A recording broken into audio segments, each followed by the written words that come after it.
Nowadays, frankly speaking, so much information is available to anyone who knows where to seek it that we know what happened, right? So I would like to perhaps spend the next 5 minutes so that we can really, I think the more important part is to be able to entertain questions. So I would like to spend the next 5 minutes in looking at how does what India do look from the outside, and what ramifications does it have on the region, and of course this very old dispute. So interestingly, many years ago, what is now many years ago perhaps, in 2014, I was sharing the stage with Stephen Cohen, who recently passed away, who was an authority on South Asia and wrote many interesting books. So the last book, or one of the last books that he wrote, which he gave me as I was sharing the stage with him, was called Shooting for a Century, the India-Pakistan Conundrum. And in that book, he had said that this dispute and these relations are going to continue to sour and perhaps hit a century till 2047. As someone who has, at Foreign Minister, worked very hard on normalizing relations with India and going by the logic that we cannot solve an impossible dispute, which hasn't been solved for the last 6 decades, with hostile relations, and we need to normalize relations so we can sit across the table each other and treat each other like normal negotiating partners. And of course, as President Masood Khan said,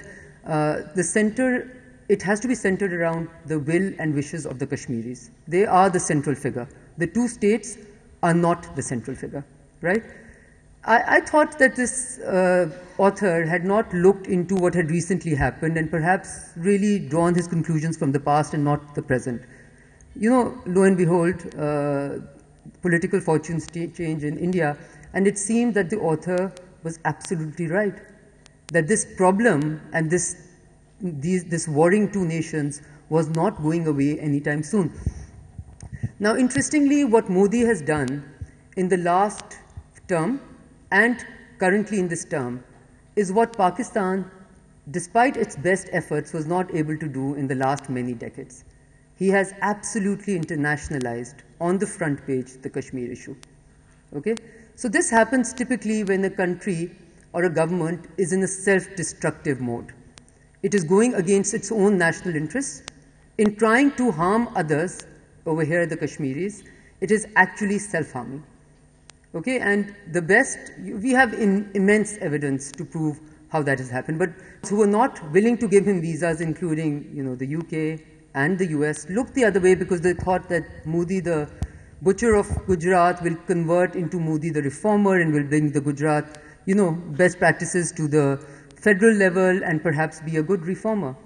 Well, Modi realized that he had come at the back of extremism, at the back of Hindutva ideology. So he was only going to appease that ideology only. And in the first term, we saw what happened in Kashmir. It still got the headlines, but people were still not willing to talk about the Kashmir dispute as a self-determination issue or in the light of the UN Security Council, and we're looking at it more as an Indian state excesses on its people, using of pellet guns, using of rape as literally state policy, etc. And it made the headlines, but nothing more came out of it. Now, we also have to understand that there's a difference between how the states are reacting and how the people and the press of the states are reacting. So, for instance, in the US, if you look at the State Department, its statements are still very, very measured, right? Congressional hearings are happening. The New York Times, Wall Street Journal, Washington Post are doing articles on the excesses of Indian state, etc. But the state positions are still very, very measured of all major capitals in the world. Now, comes the second term, and I feel Pakistan misjudged or misplayed the Trump mediation offer completely. Okay, because Masood Khan Saab talked about a mirage. Another mirage I'm going to talk about is Pakistan's belief that somehow the US is going to solve this problem for us and the Kashmiris. This is a 6-decade plus fantasy world we've been living in. We've been told thanks but no thanks several times. We are just not willing to listen. It's almost like we reject it every time somebody tells us. And as we played out that mediation offer, I feel personally that Modi did what he was perhaps going to do in the next few months and years to come within the next few weeks. And we saw that Article 370 has huge ramifications and that changed the game forever. So any question of the two countries mediating on it in the now is unquestionable simply for the reason that when India does a thing like this, it literally becomes a rogue state. It becomes a rogue state internationally because it has gone against the very fabric and the very principles of the Security Council, where, by the way, we all do remember, I hope, that India was the one who went to the Security Council in the first place. It wasn't Pakistan who went to the Security Council, right? So it becomes a rogue state internationally. It becomes a rogue state bilaterally to Pakistan because according to the Simla Agreement, there were meant to be no changes until the two countries could agree to a new settlement. It also became a rogue state to what it called its own citizens, the Kashmiri people, who we do not consider to be their citizens, but there were High Court, Supreme, and legislative business which had been done, which did not allow them to do this at all. So basically, India was saying that on the back of its might, it was willing to do anything. And that always has ramifications. Now, just to bring this, to its logical conclusion, what has happened over time in the last two, and the current one and the previous Modi term, is that India is moving away from all the credentials that gave it the place in the world, which made the Kashmir problem impossible for anyone to comment on. Okay, so this is exactly what you do when you're in a, and I believe that many governments prior to Modi's were able to create a perfect were able to perfectly camouflage the excesses they were continuing to doing in Kashmir at the back of the democratic India, the liberal India, the secular India. Now when that layers are coming off and India is showing itself to be a Hindutva ideology-led India which wants to ensure that Muslims are frankly speaking almost exterminated and treated not at the same level, people are seeing what has happened in Kashmir when they see it when they see it happening in Delhi. And just to end by saying a very good sign of things to come is that as DC and Delhi were holding the much celebrated 2+2 dialogue just weeks back, the Secretary of State and the Secretary of Defense dialogues in DC, the headlines or the front page news items in all three major dailies, the New York Times, Washington Post, and Wall Street Journal, were about Indian state excesses on the protesters because of the CAA. So I think this is, as far as we are concerned, it gives us a lot of space, but we must understand that if we want to call out India for the excesses that it is doing, Pakistan must manage to be a very different state. And that is the key of the moral credibility that you may hold to the world. And that, if you're not able to exhibit, unfortunately, it will again sort of go back to two countries who are fairly similar in the way they react to their citizens, who are both excessive, etc. So we must be very different to India, and I'm quite sure that things will perhaps, are beginning to change.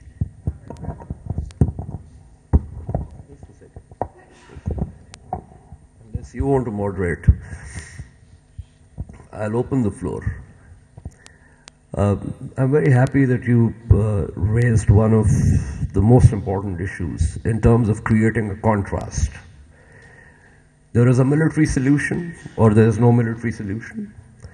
And if there is no military solution, then you have to look at the legal normative aspects of the issue.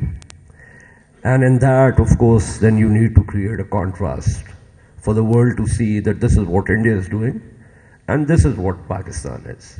And unfortunately, so far, we have not really been able to create that contrast. But I think that is got to be one of the most important aspects of any strategy. The other thing is that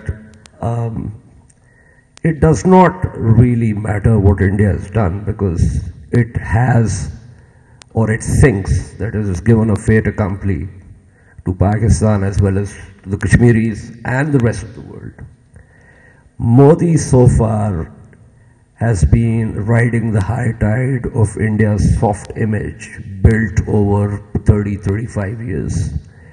Now that strategic reserve has begun to erode, but it will take a lot of time for it to erode to a point where the international community begins to get into the act. So my question to both of you is, we have been approaching the world capitals. We have done a lot of diplomacy, there's no doubt about that. But we still seem to be falling short of drumming the most important point across, which is that it's not just an issue of human rights violations, that human rights violations are the effect of a different cause, and that cause is the Kashmiris' right to self-determination, which has been denied them. So once they are denied that right, then they resist. When they resist, the Indian state oppresses them, and that creates a cycle. Can we actually manage to make this point stick and to essentially weave our entire policy around this point?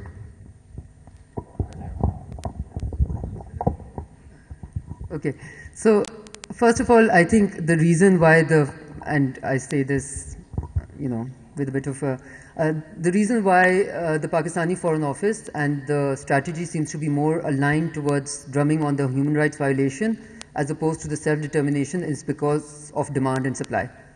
It's simply because human rights violation is something which will have a mark, which will have an impact in the international capitals, certainly in the press, certainly in Genocide Watch, etc., human rights organizations.